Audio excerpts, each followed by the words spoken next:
All right, gentlemen, and I guess ladies too, 5 inches versus 7 inches. Which is better? And of course I mean inseams. Get your heads out of the gutters.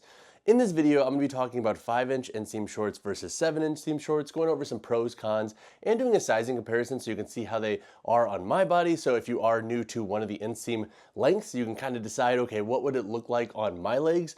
9-inch guys, I'm not talking to you guys in this video. I'm really sorry, you guys are built different, but all that to say, let's dive into some pros that come along with 5-inch inseam shorts. All right, so 5-inch inseam shorts, 3 pros that come along with this type of short. Number 1, skies out, thighs out.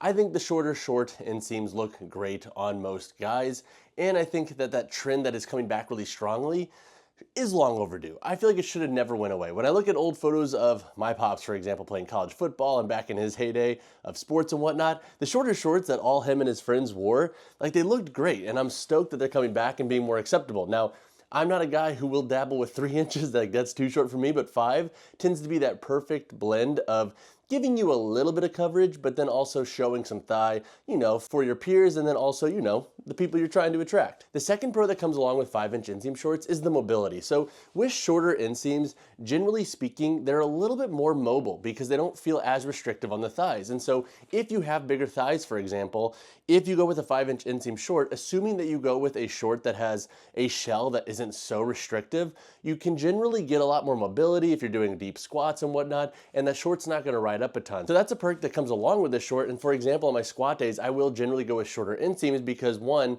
I think it just feels great to have the thighs out when you have a nice leg pump, but also when I'm hitting deep squats or lunges or Cossack squats, for example, my shell never rides up as much as a 7-inch inseam short or shorts with longer inseams at that. The third pro that comes along with 5-inch inseam shorts is that they typically run a little bit cooler. So if you live in warm climates, or if you want to have a short for some runs, and let's say it is a short like this short, the Warren from Wallaco, that is designed more for like cross training and lifting and whatnot, or kind of being that all-purpose gym short, they work a little bit better for runs in my opinion compared to a 7-inch inseam short, just because they give you a little bit more wispiness, a bit more mobility, and obviously when it comes to running, your pocket structure matters and what you're trying to bring along with you. But all that to say, they typically give you a little bit more breathability across the board, and that's why I will often reach for this short too if I'm going for a run and I want a short that's not going to completely feel too warm or restrictive when I'm doing that type of activity.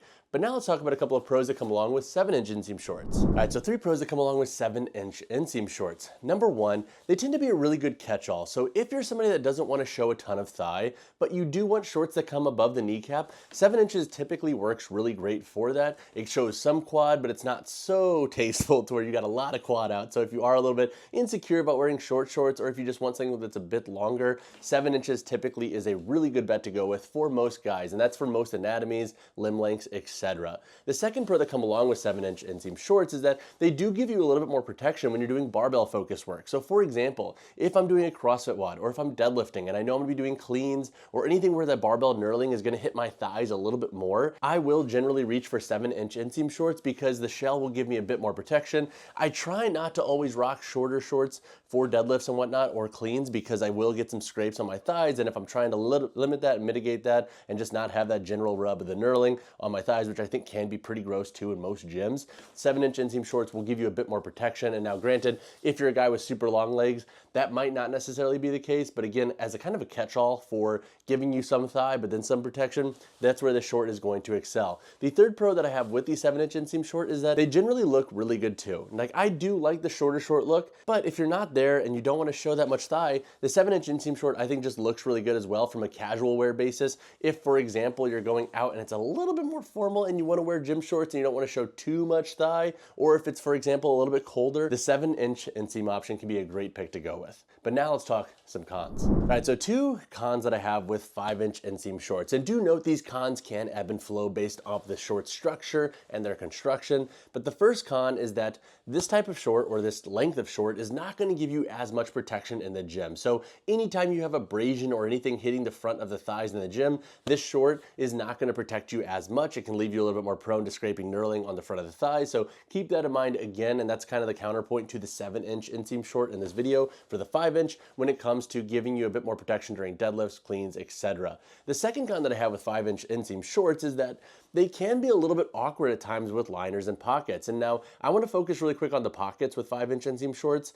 Generally speaking, when I wear 5-inch inseam shorts, I try not to put a ton of stuff in my pockets, because what ends up happening is that if the pockets do run a tiny bit long, they end up popping out of the shell. It's not my favorite look. It looks kind of awkward. If I'm getting out of my truck and let's say my hip is flexed and I have like my wallet or keys in one pocket and they're hanging out, then it looks like my shell is wicked high. And that also is the case if I'm sitting down in a coffee shop or if I'm out having a meal with some friends. And that's just one of those things that you kind of have to keep an eye on based off of the short you're wearing and your anatomy. But now let's talk about some 7-inch cons. All right, so 2 cons that come along with 7-inch inseam shorts. And similar to the 5-inch shorts, the short you're wearing and your anatomy can influence and ebb and flow these cons here. But the first con is that if you want that catch-all short that you can also wear for training, but then also to go run in, it can feel a little bit more restrictive for that activity. And so you'll want to keep that in mind if you want that catch-all short that's going to give you a bit more breathability and a bit more functionality across the board regarding not limiting you or feeling too heavy. The second con that come along with 7-inch inseam shorts, and this is again based on the short and your thigh thickness,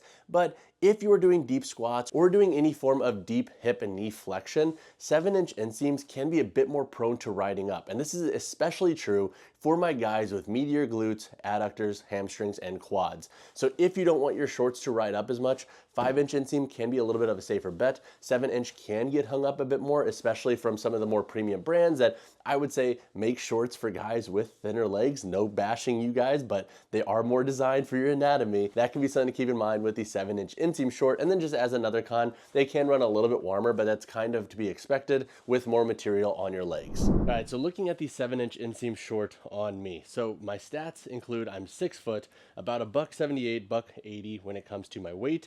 And this is the 7-inch inseam short from 10,000. This is the interval lined. So we have that liner in this short.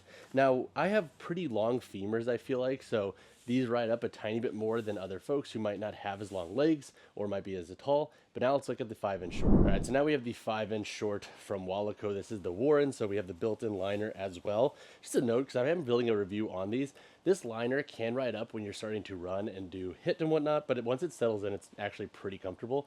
But as you can see, we got a lot more thigh with these shorts. And again, when it's warmer out, I will rock these shorts, or when I'm doing any form of mobility, just because they don't ride up as much when I go into flexion. Shell comes right back down.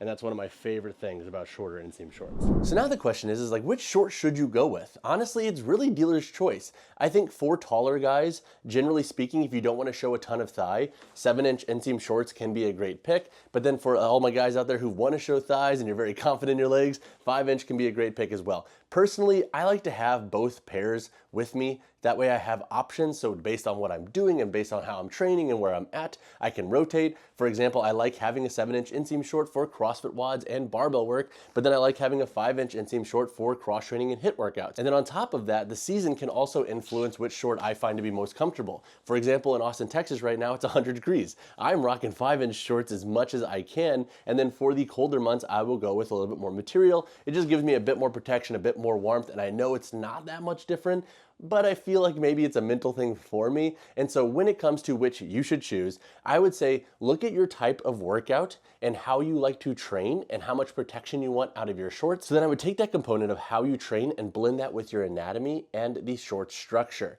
That can give you a lot of good inclinations as to how the inseam is going to fit for you before you physically buy, because a lot of these brands, they don't have options in stores. So it can be a little bit difficult to decide, okay, what should I go with? I'm kind of blind buying. But if you blend how you train with your anatomy and just looking at the shorts themselves and looking at circumferences of the shells, liners, etc., and how those interact together, that can really give you a good idea of which to go with. 2 options that I featured in this video include the 10,000 interval short. This is a 7-inch liner option. I would say don't go with the linerless option. The liner option is the OP GOAT for me, and that's the short that I wear typically the most for my lifting sessions. And then this is the Wallaco Warren 5-inch with the liner built in. This has been my go-to and GOAT for warmer days, runs, and then HIIT workouts here in Austin. And if you have additional questions on these shorts or other shorts I've reviewed, definitely ask away, because it can be a pain in the ass trying to find apparel that fits well. So definitely let me know. But let's wrap this up. As always, drop a like on the video, subscribe to the channel. I'll see you guys in the next one.